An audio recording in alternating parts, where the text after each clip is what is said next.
Buongiorno, benvenuto. Welcome to episode 13 of City Breaks Florence, an episode which is going to be devoted mainly to the Palazzo Pitti. I'm going to start by talking briefly about two things that you're bound to pass on your way across the Arno to the Palazzo Pitti, namely the Ponte Vecchio and the Vasari corridor. Then I'd like to give a history of the 6 or 7 generations of the Medici family who lived in the Palazzo Pitti. So that's from the moving in of Duke Cosimo I and family in the 16th century to the dying out of the family in the mid-18th century. And then talk a little bit about what there is actually to see there if you visit today, and finally finish with a section on two artists who have both got some pictures displayed in the art gallery which is part of the Palazzo Pitti. So if you picture yourself standing in the northern half of Florence and wanting to go south and across the River Arno to get to the Palazzo Pitti, your most obvious crossing point is the Ponte Vecchio. That's in fact the place which was the very first crossing point of the river that led to the development of the southern part of the city.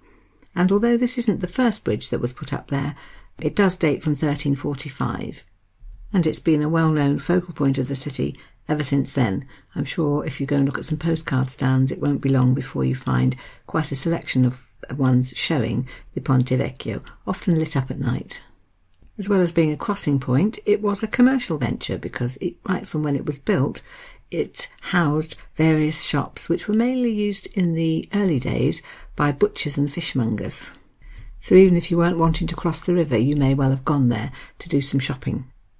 However, this did have its downside because they had a terrible habit of chucking all the offal and general leftover detritus into the river, and it wasn't long before the smell was truly terrible. Ferdinando I, for example, used to talk about the vile arts of the people who did this, and before long people began to think, well, maybe they would move the butchers and fishmongers elsewhere. So that was duly done. But because it had been a busy commercial centre, other shopkeepers decided that they couldn't let the opportunity pass to set up business in the newly abandoned shops, so they moved in, and they tended to be people like jewellers and goldsmiths. And even to this day, you'll see several of those sorts of shops still on the bridge, so if you want to buy some quite expensive souvenirs, there's the place to go. And the other building that you won't help but notice, apart from the Ponte Vecchio, or the old bridge, is the building known as the Vasari corridor. The Vasari corridor was, of course, built by the architect Giorgio Vasari, who had been commissioned by Duke Cosimo I. If you remember, Duke Cosimo and his wife Eleonora outgrew their home in the Palazzo Vecchio. By the time they got to, I think it was 7 or 8 children at the time, there wasn't really enough space, and they decided to buy the Palazzo Pitti across the river and renovate it and move there. But Cosimo was still going to work from the Palazzo Vecchio, so he had an idea that, partly for convenience, and I think probably more as a status symbol and something to show his prestige, he decided to have this interior walkway built to join the two palaces, so he'd be able to get to work in whatever the weather, and more importantly, without meeting anybody if he didn't want to. It would be a safe way to get to between the two palaces. And he made sure that Vasari knew that he was in a hurry for this new prestige project, and it was in fact built in record time. And that despite the fact that there were problems along the way. So as with so many building projects, they had to knock down a lot of other things, houses, towers, etc., to make room for the new corridor, and that meant telling a whole lot of people property that they owned would have to be demolished. In fact, a meeting was called involving all the families who owned these properties, and almost all of them agreed that they would have their houses demolished, I think perhaps in an act of self-preservation. But there was an exception, and that was the Manelli family. The proposed corridor was going to be built right through one of their towers, and it wasn't any old tower because it was one of the 4 original towers which had been built to guard the bridge when it was first put up, and they were fiercely opposed and kept stressing that this was a historical building, lots of sentimental value, etc. So Duke Cosimo wasn't quite sure what to do, and he consulted the Signoria, who came up with a plan. Perhaps it would be better to respect the will of the Manelli family and to have the architect alter his design a little bit so that the corridor would in fact go around the tower rather than through it. This was duly done, and sure enough, if you look on a map at the corridor you will see a kink in it, and that's the reason. Today, the tower is used as an art gallery. It's got all sorts of wonderful things inside it. Some Rubens, some Rembrandt, Velázquez, Delacroix. But it's not routinely open to the public. If you book in advance, you can go on a guided tour, but you can't just turn up and queue and pay to get in. It is open quite a lot, but they do close down for if they're hosting a fancy reception for visiting dignitaries or something, so you just need to play it by ear a little bit. So, having taken in those two sites on your way across the river, you will come then to the Palazzo Pitti. Built in the 15th century by the Pitti family, that's P-I-T-T-I. More bankers, and very almost, but perhaps not quite, as rich and influential and powerful as the Medici and Strozzi families. And in fact that's very significant, because when the head of the family at the time, so we're talking about 1440, one Luca Pitti, decided to entrust the architect Brunelleschi to design a wonderful new palace for him and his family, he made it very clear that at least part of the point was to outdo what these two families had done themselves. So, for example, the arches over the windows in the new palace were to be as big as the doors in the Palazzo Medici, and there was to be a courtyard big enough to contain the Palazzo Strozzi in its entirety. It's like the one-upmanship over the height of the towers, but taken to a new level. It took more than 100 years to complete the building, and unfortunately, during this time, the fortunes of the Pitti family didn't go all that well. In fact, in 1550, so 110 years after building had started, the current member of the head of the family, one Bonaccorso Pitti, was forced to admit that actually they couldn't see it through any further, and they would have to sell. Worse still, because everyone knew they were desperate to sell, he could only get a not very good price, and even worse than that, the people who snapped it up were Duke Cosimo de' Medici and his wife, so exactly the people whose predecessors the Pitti family had been trying to outdo. Naturally, for the Medici family, this was an excellent opportunity to show their contempt for the Pitti family. So in addition to buying the palace and spending a lot of money making it even finer, they ordered that the Pitti coats of arms, which had been in every room, every corridor, every courtyard, should all be removed. Then they had a new thought. Perhaps they would leave just one outside in the road, opposite the palace, is one solitary coat of arms with the Pitti name on it, just to remind everybody that they used to own this palace, but sadly they no longer did. Under the new ownership, and particularly with the decorating and redesigning that the Medici did, it took on quite a Spanish ambience. And that, of course, was due to the tastes of Eleonora, who, if you remember, had already had the Spanish chapel at the Church of Santa Maria Novella redesigned, and who now wanted to make this palace somewhere where she and her children would feel at home. And it's said that the daughters particularly were brought up here in, quote, chaste seclusion. A century or so after that, there was another event which had great significance, and that was the founding in 1657 of something called the Accademia dei Cimento, so the Academy of Experiments. Founded by one Leopoldo de' Medici, actually based here. It was a group of scientists who came together, did their experiments, often actually in the Boboli Gardens outside the palace, met to discuss their work, to learn from each other, to bring back reports of travels that they'd been on and what they'd learnt in Europe, and whose motto was provando e riprovando, which translates into English as something like try, and try again. So it really was a forum for experiment, a place to build on the growing interest in science and how things worked, and try and push knowledge forward. And in fact, it had such a good reputation that it became the model for other similar societies in other countries, and that would include the Royal Society in England and the Académie des Sciences, based in Paris. The Academy was actually only open for about a decade. It closed in 1667 because Leopoldo became a cardinal and had to move to Rome, but its influence was far-reaching. And it was a very Florentine institution, building, of course, on the work of Galileo. So then, Cosimo and Eleonora were the first generation of the Medici family to live here, and they certainly left their mark.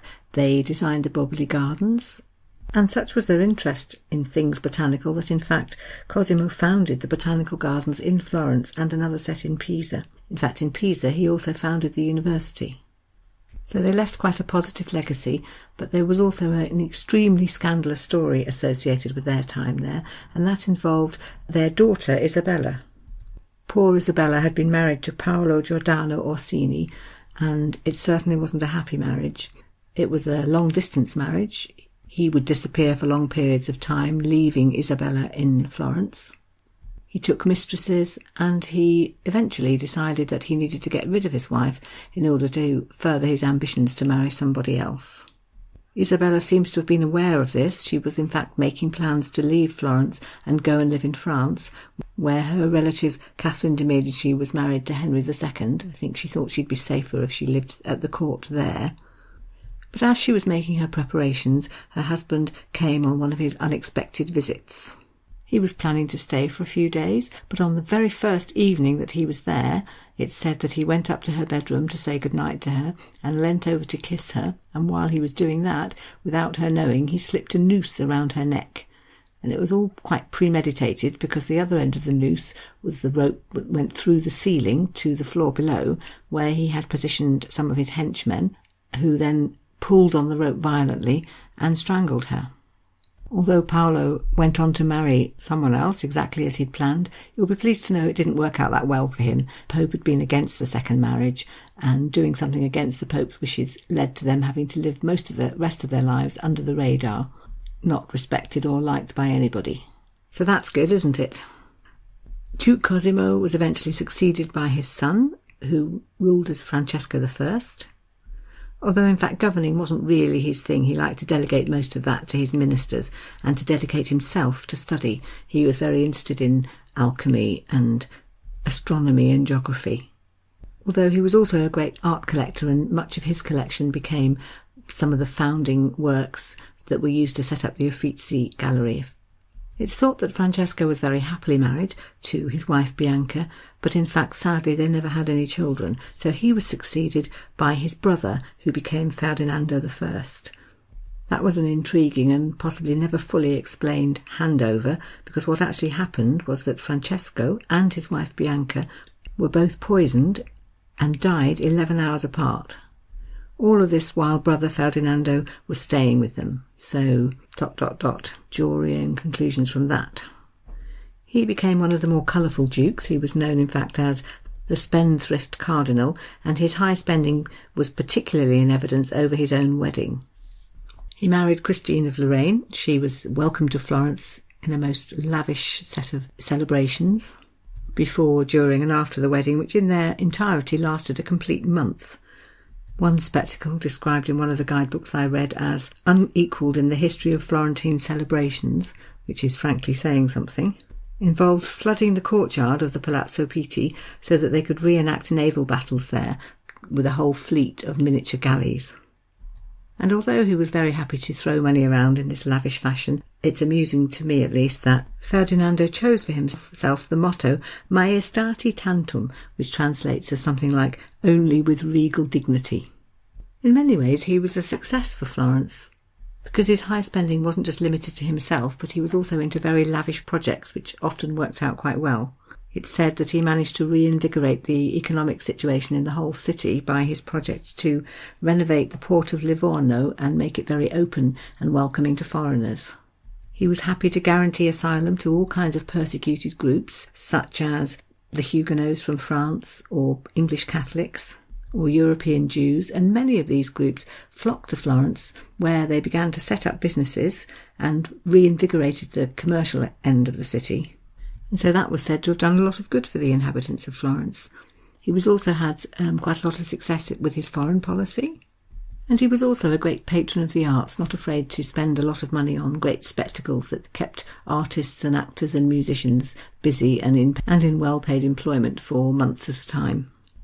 He was succeeded by his son Cosimo II, who was a very different sort of character. He was known, in fact, as the mild Grand Duke. Things he got up to included continuing to enlarge the palace a little bit, having 8 children with his wife Maria Magdalena of Austria, and taking an interest in the cultural life of the city, and particularly in science. He was Galileo's patron, and that sort of thing seems to have been of more interest to him than the boring business of governing. He's said, for example, to have, quote, passed his brief life between luncheons, receptions, and literary or scientific debates. It's perhaps also the fact that he died at only 31 that means that there isn't so much to talk about in terms of his achievements. But his will was interesting because he stipulated, perhaps knowing that he was going to die young, that if his son Ferdinando wasn't an adult, he should be represented by two co-rulers, namely Cosimo's wife and Cosimo's mother. Be interesting to know how that worked out, would it not? And as Ferdinando was only 11 when his father died, that actually was what happened for several years. Unfortunately, in Ferdinando's own rule, Florence was again very badly affected by the plague, and one of the things for which he's remembered is the fact that he established sanatoriums and something called the Office of Hygiene, so he was involved in trying to help. He had always been interested in science. He was interested in his brother Leopoldo's academia, and it was while he was Duke of Florence that Galileo's trial took place. Unfortunately there he wasn't so helpful. In fact, he neglected completely to support Galileo in any way, I dare say because he thought doing something against the Pope's wishes wouldn't do himself any good. But to his credit, he did regret this ever after, and when Galileo died, Ferdinando paid for and had erected a monument to him in Santa Croce. After Ferdinando came yet another Cosimo, so this is Duke Cosimo III, and this really is the beginning of the end for the Medici family. He had a very tempestuous marriage to Marguerite Louise of Orléans, who does seem in her own right to have been a rather strong-willed woman. She did, for example, refuse to learn Italian, even though she lived in Florence and had 3 children with Cosimo de' Medici. Despite their 3 children, Cosimo turned out to be the last ruling Medici in the city because his older son, Ferdinando, another Ferdinando, turned out to be quite rebellious and died quite young before his father. The second son, Gian Gastone, had no children, and then there was a daughter who also died childless. That was Anna Maria Luisa. In her old age, Anna Maria Luisa lived in the Palazzo Pitti. She retired into one wing, became really quite antisocial, wouldn't have anybody she didn't know to come and visit, and spent her time on charitable works and on working on the family legacy. She spent a lot of time and money overseeing the work on the family mausoleum, or the Medici chapels, which are just behind the Church of San Lorenzo, and she made sure in her will that all the possessions of the Medici family would be left to the city of Florence and would always stay there. So that includes their various palaces, but also, reading the list from her will, quote, such things as galleries, paintings, statues, libraries, jewellery and other precious things, as well as saints' relics, reliquaries and their decorations in the palace chapel. And she stated very clearly that all of this was to remain in Florence, so, in fact, that it should be, quote, maintained as ornamentation of the state for public use and to attract the curiosity of foreigners, nor shall it ever be removed or transported outside of the capital and the Grand Ducal State. So because of her, all those wonderful things remained in Florence, and in fact, very many of them are the basis of the collection in the Uffizi Museum. The museum which, of course, the Florentines think of as, quote, the finest museum in the world. And let's face it, they may well be right. You could say that the wording of her will, which made sure that all these treasures remained in the city, were really setting up Florence for centuries to come to be a centre for people interested in art and culture, because otherwise the collections may well have been dispersed and could now be all over the world. So what are the main things to see if you go to the Palazzo Pitti today? I think probably one of the big draws is in fact the gardens, the Giardino di Boboli, or the Boboli Gardens, begun for Eleonora of Toledo. She and her husband were involved in the planning of the amphitheatre, for example, and the placing of fountains and sculptures all over the lovely gardens. But they took a scientific interest too. For example, it's said that this garden was the very first one in the whole of Italy to grow potatoes, and they also had a go at breeding silkworms here. It's a lovely place to just wander about and see what you come across. I could mention lovely things like the Isolotto, which is the fountain island in the middle of the grounds somewhere, or the Viottolani, which is an avenue of cypress trees and Roman statues. All very lovely if you just come round a corner and happen upon it. And I might just mention one of the many, many monuments and statues which are there, and that's the Fontana del Bacco. It's a comic statue, at least I assume it's meant to be a joke. It was actually a monument to somebody who was a court jester for the Medici family, and it shows him as a small, fat, naked little man riding a turtle. I don't think we know how accurate a depiction it was, but it's quite fun to think that maybe he really did look like that. Apart from the gardens, the main draw is the artwork. There are 3 museums in the grounds where you can see silver and porcelain and costumes, but inside, up on the first floor, is a suite of rooms known as the Appartamenti Reali, which is really an art gallery stuffed with paintings by many, many different artists, most of them Italian, but for the purposes of this episode I want to just think about 2 of them, and they would be Raphael and Titian, both of whom have some paintings here, but also in fact paintings in other buildings across the city, notably in the Uffizi. Of the 2, Raphael is the more closely connected with Florence. He was born, in fact, in Urbino, but he came to Florence in his early 20s, in about 1504, and it wasn't long before his reputation had spread. He was getting lots of commissions, things were going really well, and so he decided to stay. Raphael was particularly known for painting a lot of pictures of the Madonna. A lot of them actually were in churches or other sacred places. But there's one here, and it's called the Madonna of the Chair. As you will remember, there were so many paintings done of the Virgin Mary in this period that a lot of them have sort of subtitle names as well, and this one's the Madonna of the Chair because it shows Mary sitting in a low chair holding the Christ child on her knee. She has a very tender expression on her face, and she's a sort of picture of motherly love. The Christ child, though, here as elsewhere, is painted very seriously, doesn't really look like a normal child, and even in the painting there are pointers of what's going to happen to him when he's older. So there's a third character, another child who's John the Baptist, and who's holding a reed cross in his hands as if to remind us what Christ's fate is going to be when he grows up. This was one of Raphael's most popular paintings. In fact, in the 19th century, it was so popular that many, many artists wanted to do copies of it. And if you wanted to do that, you had to put your name on a waiting list, and there would be a 5-year wait until it was your turn. Another Raphael painting which is here is one called La Velata, which means the Veiled Lady. Art historians often compare it with the Mona Lisa, but say in fact that they prefer this one.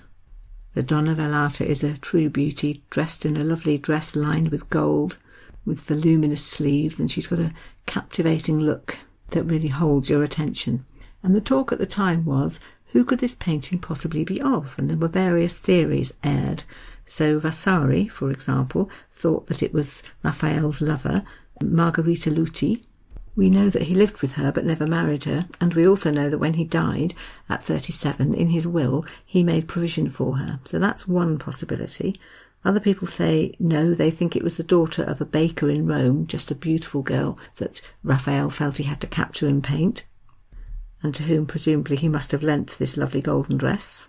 And a third theory is that it must be a married woman of his acquaintance, and the reason people think that is because in Rome at the time, once women were married, they wore veils, and before they were married, they didn't. So the question is, why would she be wearing a veil if she weren't married? I think it's agreed that we probably won't ever know exactly who the lady was, but we do know roughly when the painting was produced, and that's in about 1514, 1515. Moving on to the second painter for this episode, Titian.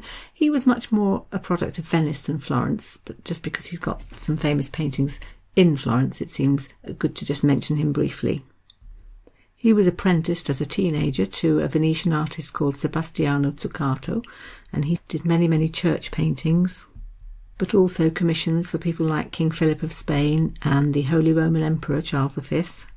He lived mainly in Venice until he was in his 70s, when he succumbed to the plague and died in 1576. At that point, his son sold his house and all of his paintings, and the result of that was that they ended up all over the world. But I'm just going to mention briefly 2 which are in Florence. One is called the Penitent Magdalene, and that's actually here in the Palazzo Pitti. Dates from 1533. And it's a picture of Mary Magdalene believed to represent her something like 30 years after Christ's death, time which she has spent mainly in the desert on her own, repenting of her sins. It's a very arresting portrayal, and one which Titian was obviously very proud of because he signed it. If you look at the ointment jar to the left of the painting, you'll see he's actually written on it, or painted on it rather, Titianus. The second painting is better known. It's one of his most well-known paintings, and it's not here, but it's in the Uffizi. And it's called Portrait of Pope Julius II. It's an oil painting from about 1511. Very popular in its day, which meant in fact that lots of different versions and lots of copies were produced. There's been some dispute about which is the original. It was thought to be the one in the Uffizi. More recently, people are wondering whether perhaps it's the one that hangs in the National Gallery in London. The reason it was popular was because it was a very unusual painting for its time. So it's a painting of one of the most important people of the day, the Pope. And while it's clear in the picture that this is a man of great standing, it's also a picture which makes you feel that you're really getting to know this man. It's revealing something of his personality, and that was unusual. A painting of such an important person would usually be very deferential, but Titian wanted to do more than that. He wanted to show the man behind the robes, if you like. Giorgio Vasari wrote a comment about this, in which he said that it was, quote, so lifelike and true that it frightened everyone who saw it as if it were the living man himself. That doesn't paint Pope Julius in a very good light, does it? And it's interesting to note that actually Vasari didn't say that until long after Pope Julius was dead. Perhaps he was frightened of him too. That then is more or less the end of my offerings on the Palazzo Pitti. I hope I've given you a few interesting ideas and stories to think about and enlighten your visit if you are indeed lucky enough to go at some point. I would certainly recommend it. I think the mixture of the inside palace and the gardens to wander around really make for a nice day out. Next time then, I'm not going to focus on any one particular building, but in fact rather on a person, and indeed that's Galileo. He's come up in passing in this episode, so I thought the next episode would be a good moment to give him some proper time, talk a little bit about his life and why he was famous and how he ended up being tried for heresy by the Pope and what the end result of that was. So I hope you'll look forward to that, and for the meanwhile just remains for me to thank you very much for listening this time, grazie, and to wish you goodbye. Arrivederci.